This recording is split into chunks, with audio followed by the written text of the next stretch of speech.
Okay.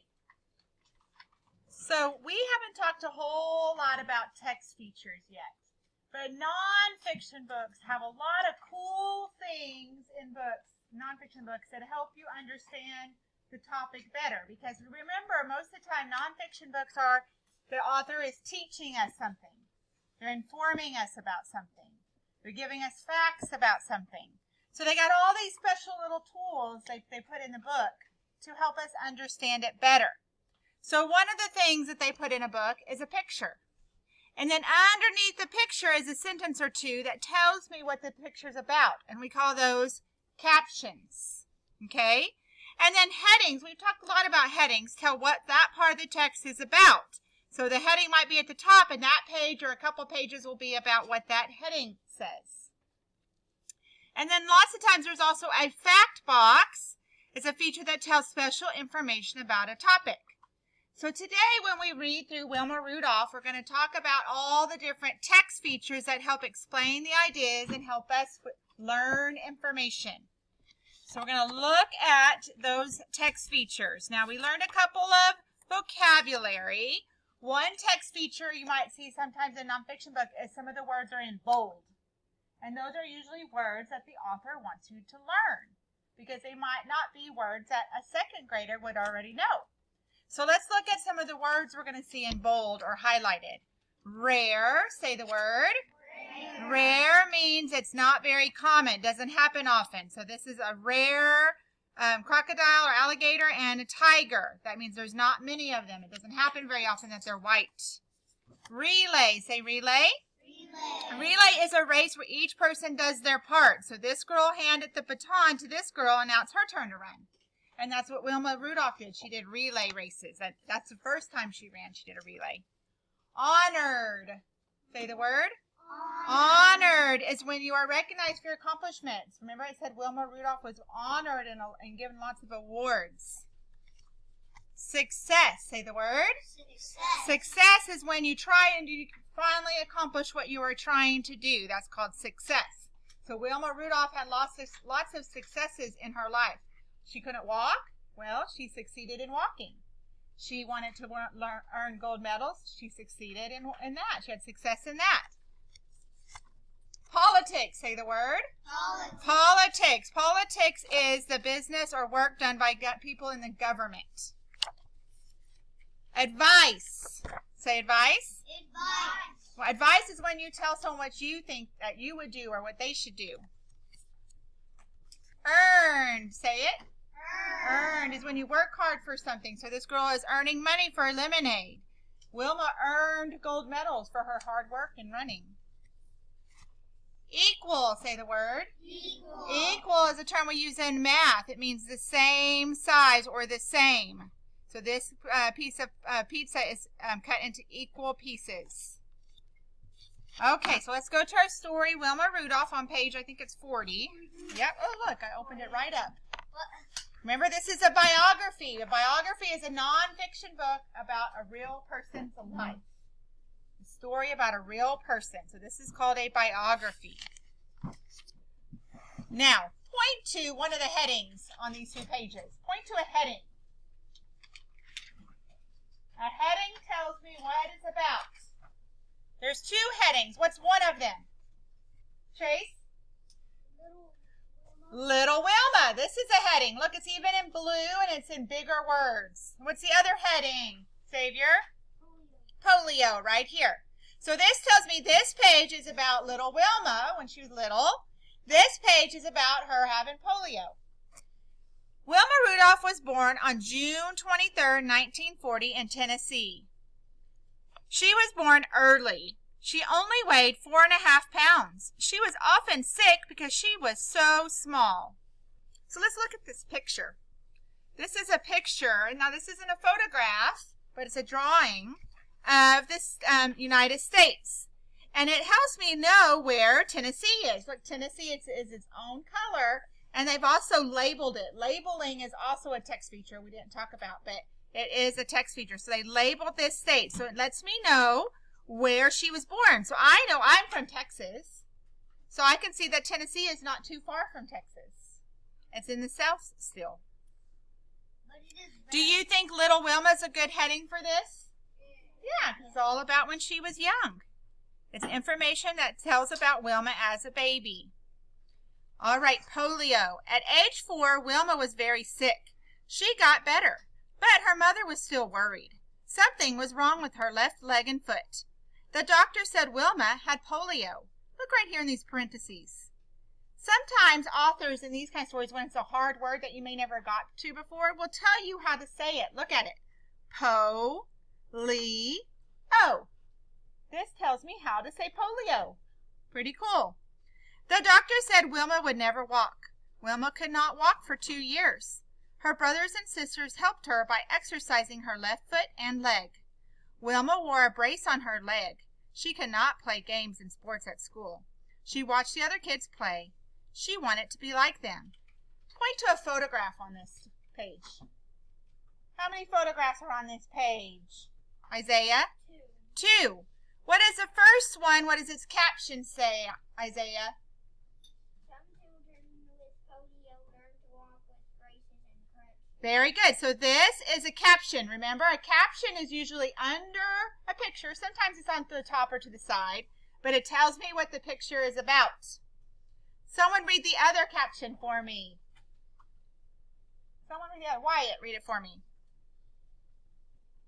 President Franklin D. Roosevelt had polio. He could not walk. Today, polio is very rare. People can get shots so they do not get polio. Very good. So the heading for this paper or this page is polio. Is that a good heading for this page? Yes. Yes, it helps me understand not only that Wilma had polio, but what polio is. The pictures help me understand. The captions help me understand. Point to the word rare on this page.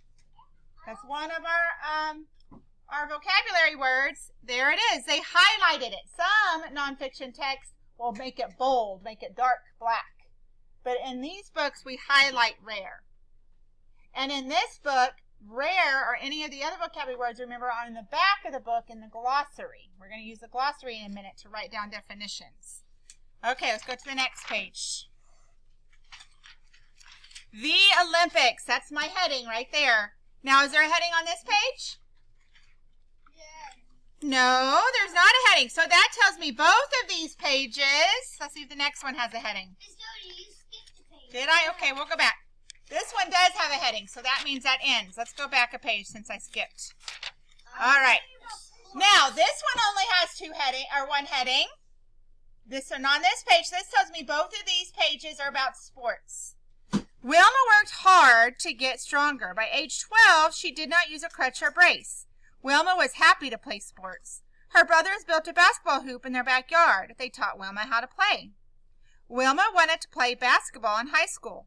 The coach wanted her sister on the team. Wilma's dad said both girls had to play.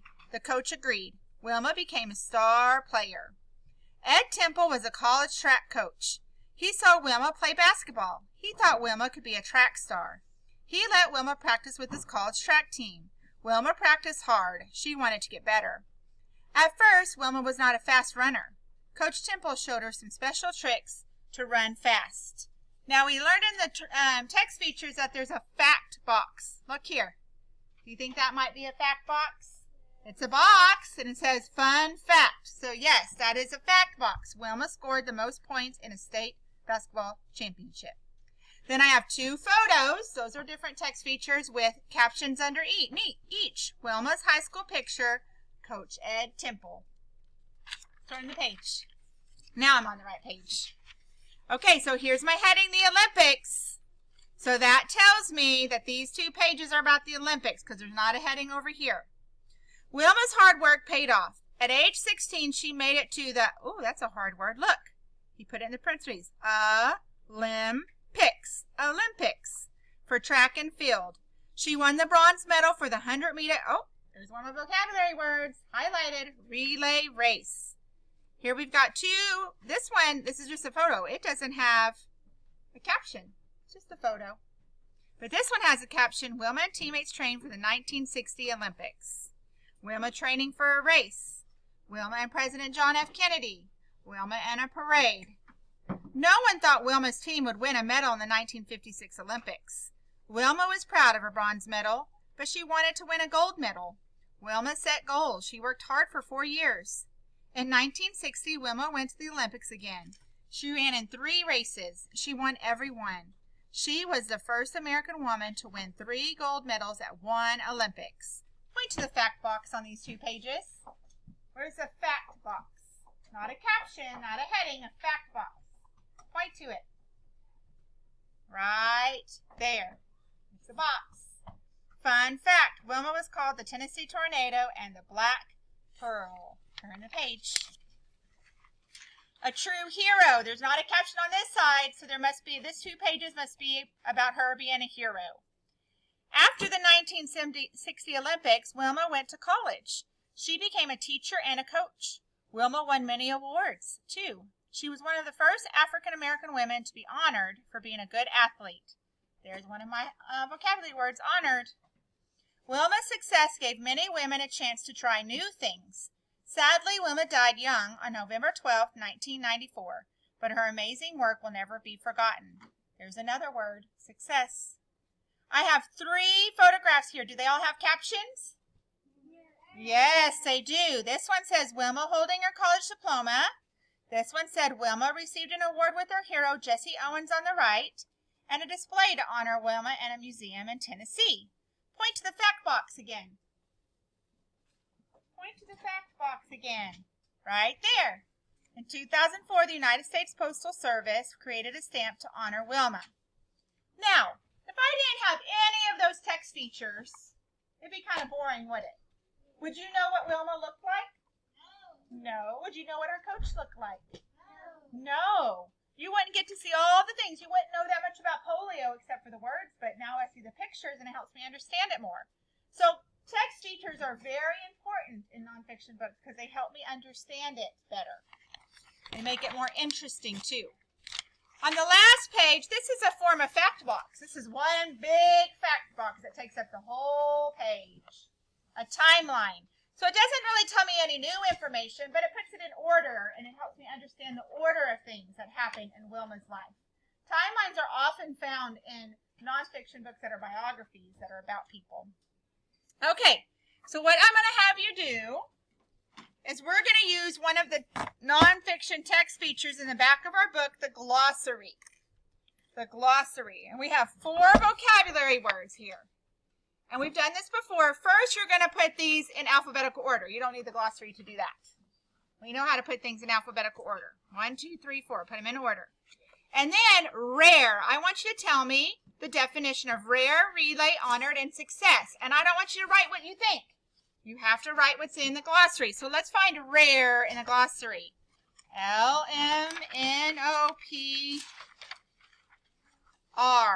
Rare. There it is. Now remember, these glossaries tell you what they mean, and then they use it in a sentence. The black is what they mean, and the blue is a sentence. We're not writing what's in blue. We're only writing what's in black. So I find rare. Here's rare. It's the first one. Under R, something that is rare does not happen often. That's what you're going to write. Something that is rare does not happen often. You're going to write all that right there.